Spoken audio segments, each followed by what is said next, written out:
The test is in 4-part, Part 1, Part 2, Part 3, and Part 4. Now look at Part 1. Part 1. You will hear a conversation in a gym between a customer and a receptionist. First, you will have 20 seconds to look at questions 1 to 3.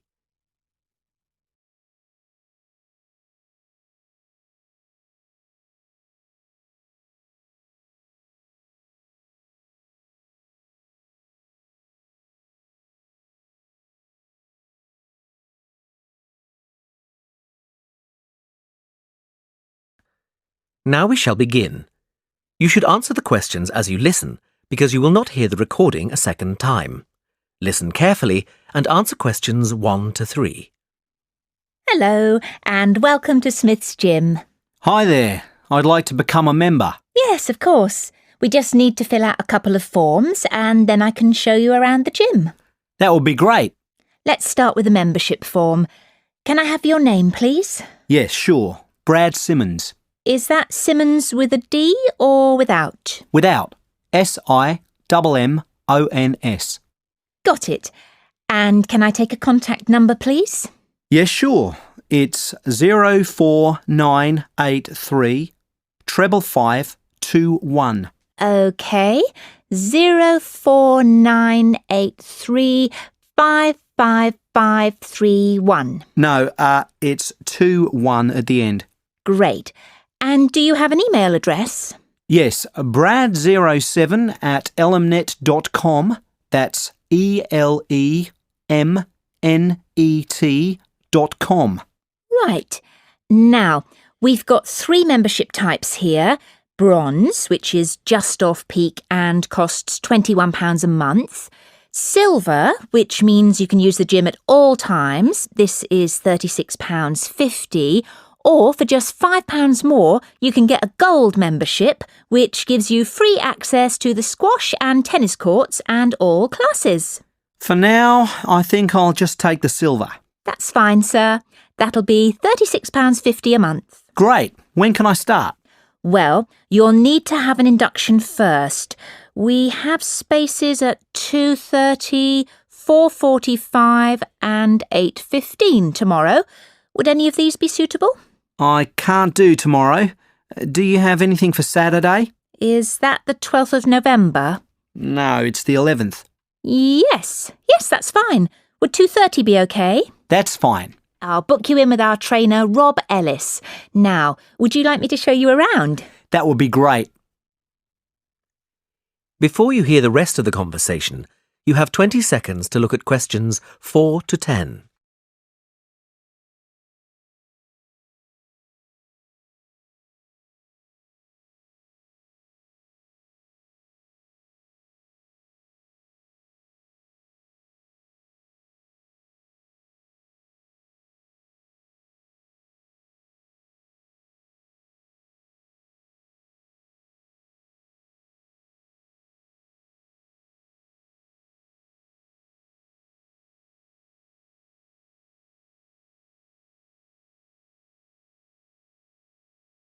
Now listen and answer questions 4 to 10.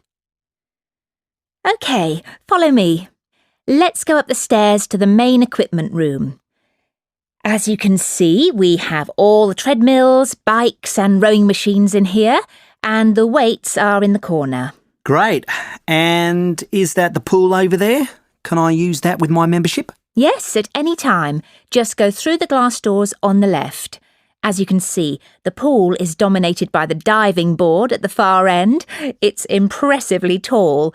And on the right-hand side of the pool, you can see we have 2 lanes. The first one is a slow lane for those who are trying to improve their fitness. It gets really busy. The lane on the far right is what we call the club lane, because we reserve this for people who have membership. It is slightly less busy and the members can get a really good workout in it. That sounds great. Yes, it is good. And then near us, you can see a smaller area sectioned off nearly halfway across the pool. This area is where we put the school groups which come in the late afternoons during the week, usually from about 4. We keep them confined to that space so that the other end can be used for free swimming. And what is the little round pool for? We call that the toddler's pool. It's not very deep, and the mothers often bring their children in to teach them to swim in it. Great. Well, I'm glad I can use the pool. It will be good to vary my exercise. Definitely. When do you think you'll be coming? Most likely in the evenings. I'd like to come on Saturdays, but I often work then, so I think I'll have to miss that day and then come on Sundays. Oh, so you'll be a regular visitor? That's great news. Can I ask why you chose Smith's Gym? Well, actually, the television advert prompted me to join. It makes exercising look so much fun. I always thought going to the gym would be monotonous. No, not at all. It can be a lot of fun. My aim is to reach my optimum fitness. At the moment, I think I'm a bit unhealthy, so I'd like to change that. Well, give it some time and I'm sure you will. Now, shall we go back and complete the payment details?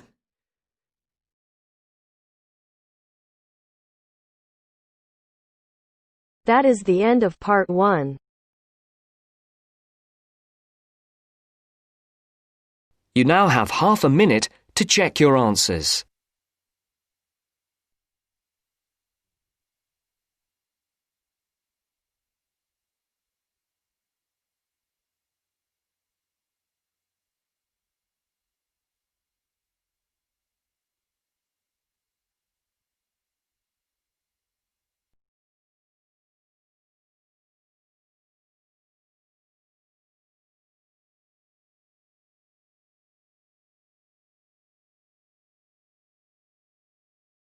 Now turns to part 2.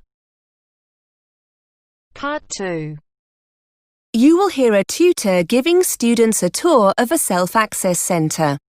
First, you have some time to look at questions 11 to 16.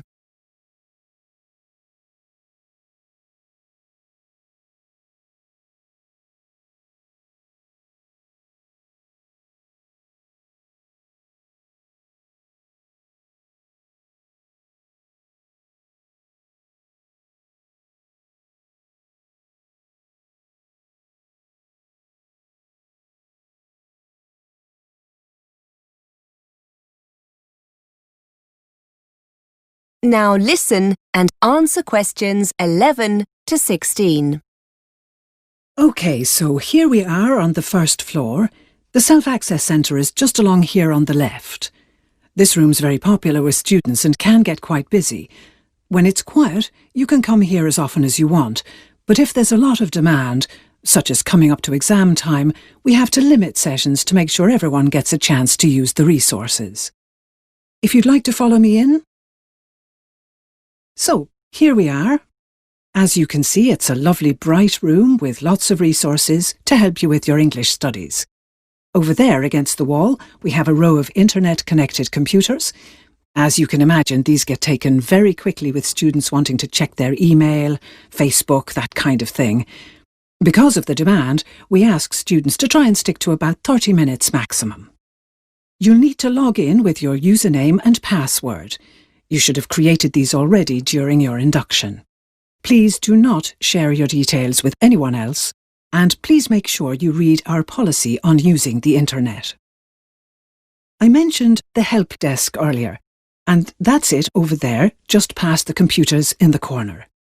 There are usually 2 members of staff available to help you, and these will often be teachers, so if you have any language questions, that's where you can go.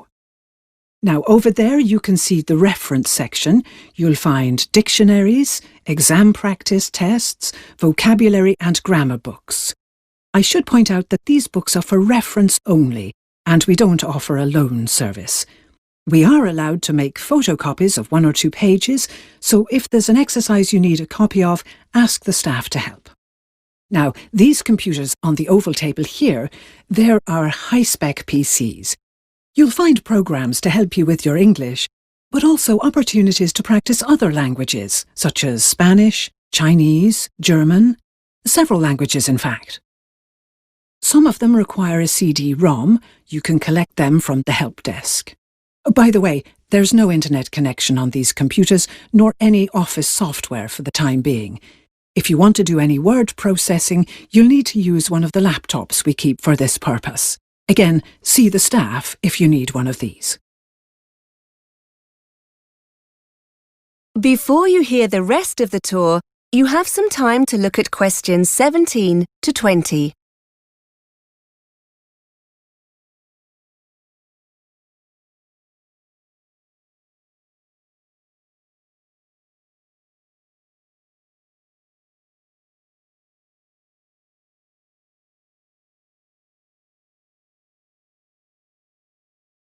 Now listen and answer questions 17 to 20. Some of you were asking earlier about extra listening practice, and these small rooms here are dedicated language labs. If you want to use this resource, see a member of staff to buy a set of headphones. And finally, here on the left, we have 2 stands with our large collection of readers.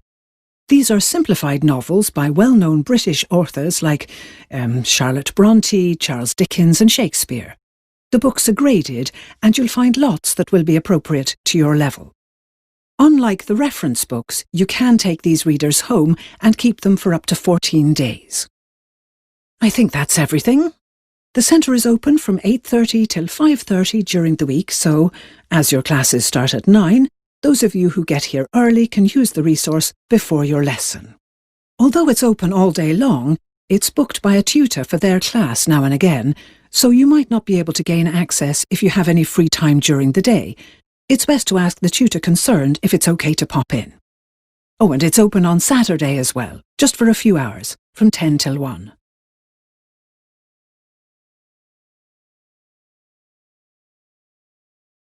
That is the end of part 2. You now have half a minute to check your answers.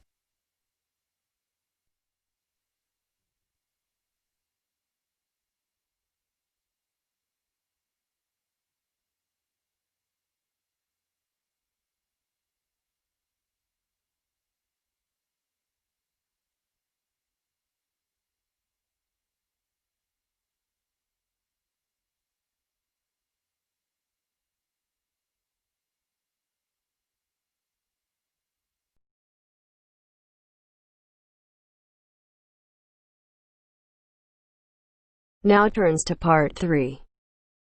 Part 3. You will hear a talk about a company by a chief executive.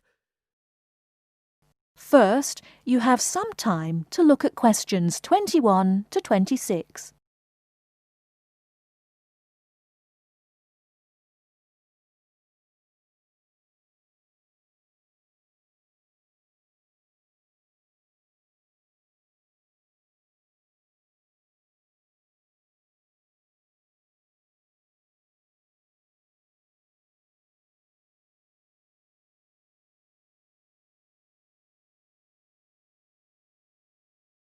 Now listen carefully and answer questions 21 to 26.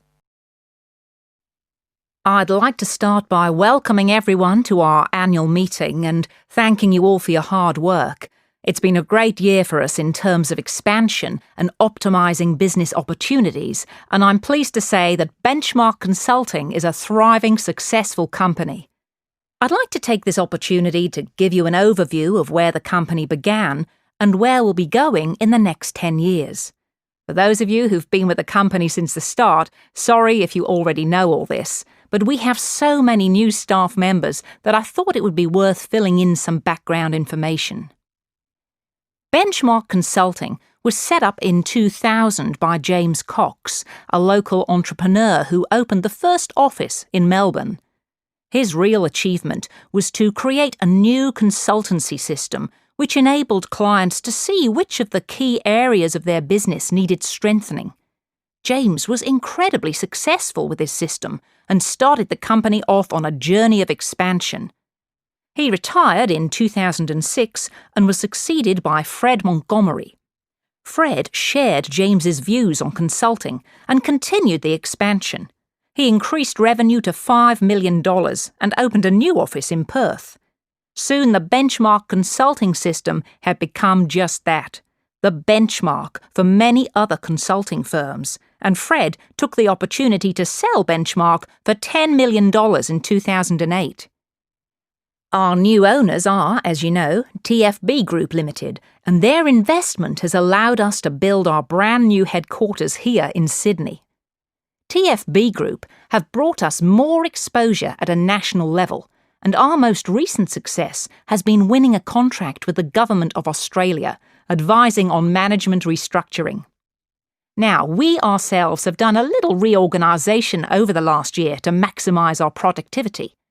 We've thought long and hard about the best location for the marketing department, as this is the key to facilitating our future business.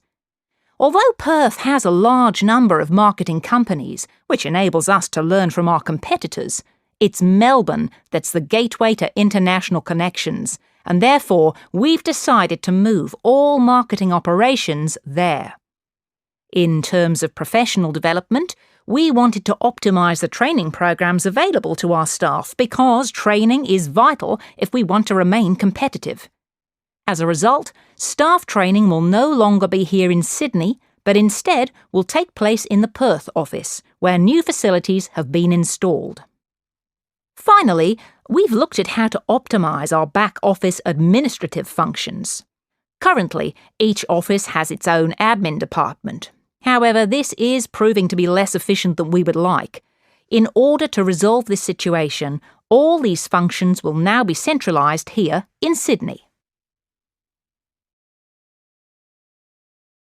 Before you hear the rest of the talk, you have some time to look at questions 27 to 30.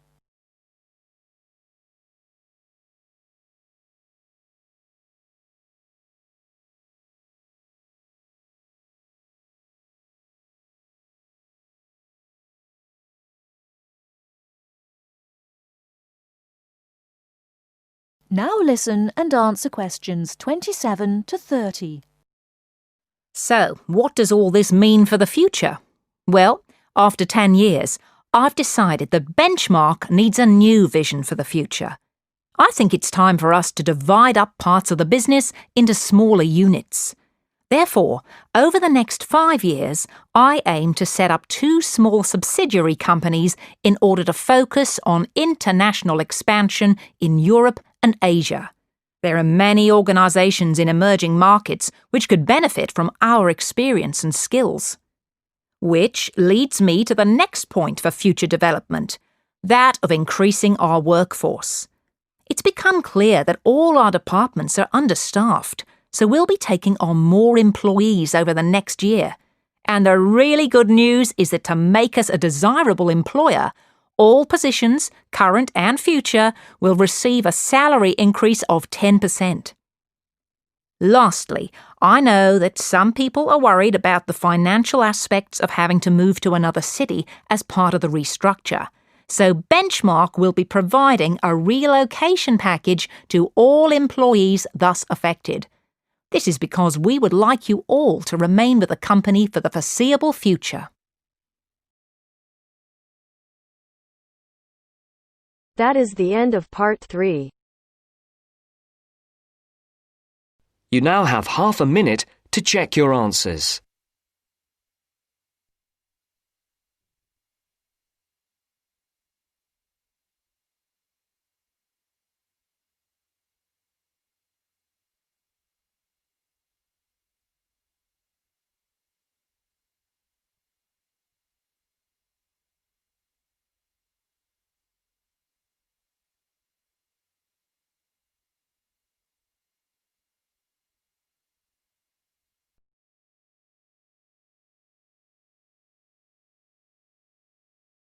Now turns to part 4. Part 4. You are going to hear a student giving a talk about her research project on the subject of urban design. First, you have some time to look at questions 31 to 37.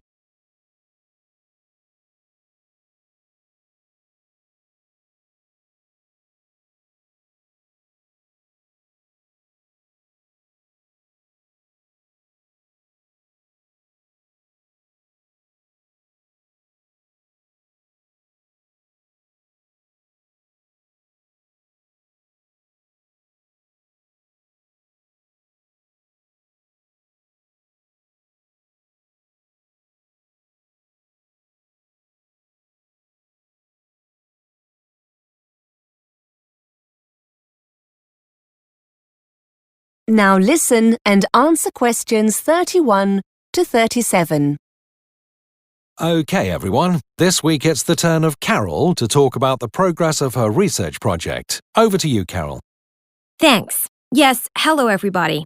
I'm going to talk about something called shared space and the research I'm in the process of carrying out into people's attitudes to this, as it might affect them in their local community.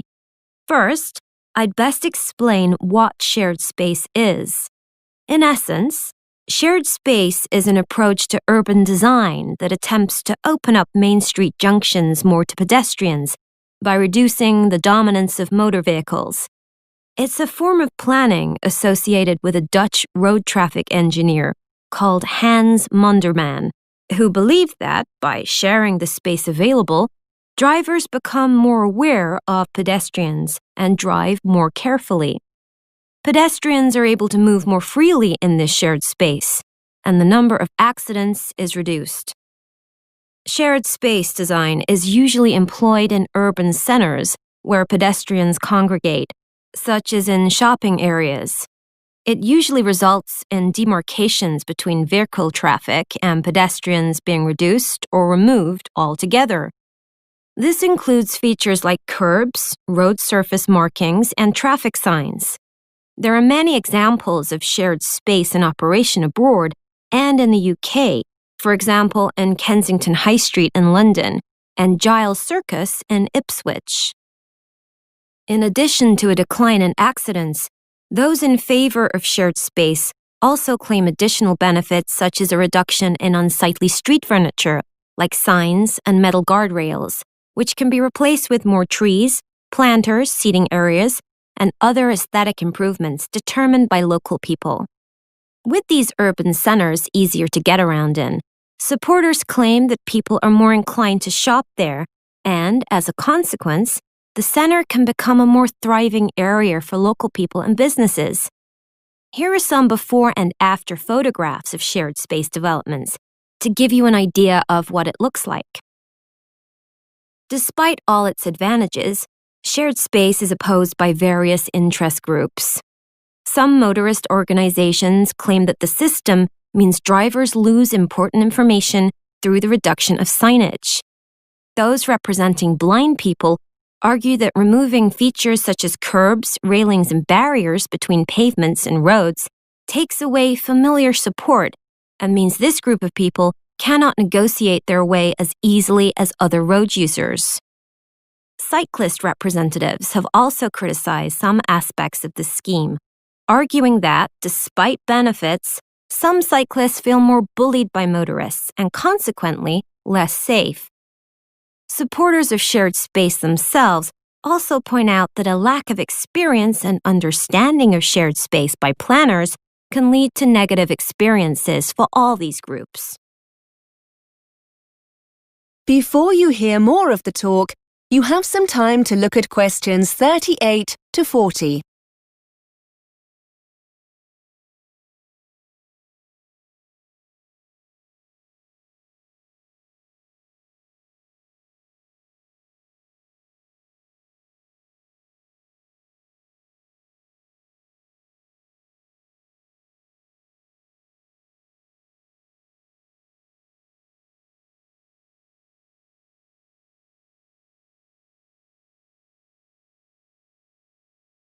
Now listen and answer questions 38 to 40.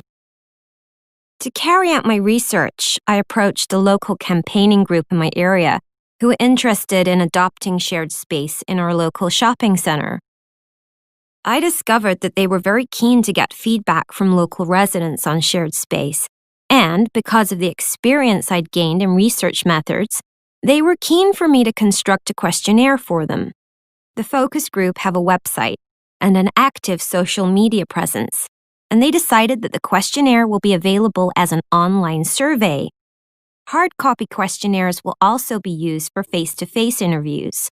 There are plans to leave paper questionnaires in the local library, but this is still under discussion. Interviews using the questionnaires will be carried out with pedestrians in the area itself. The group don't have the resources to deliver additional questionnaires to the homes of local residents, so this option was dropped.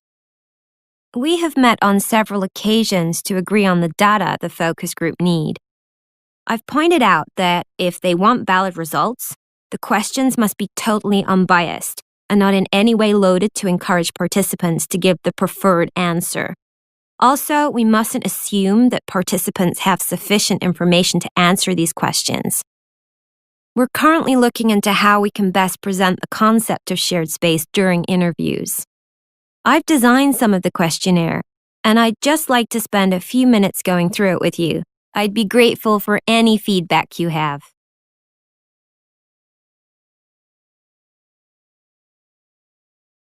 That is the end of part 4. You now have half a minute to check your answers.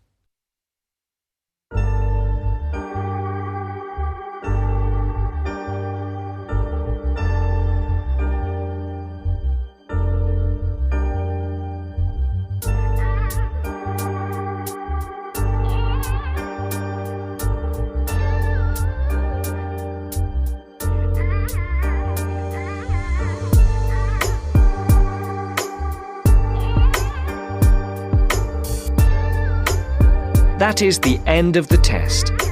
You now have 10 minutes to transfer your answers to your Ielts listening answer sheet.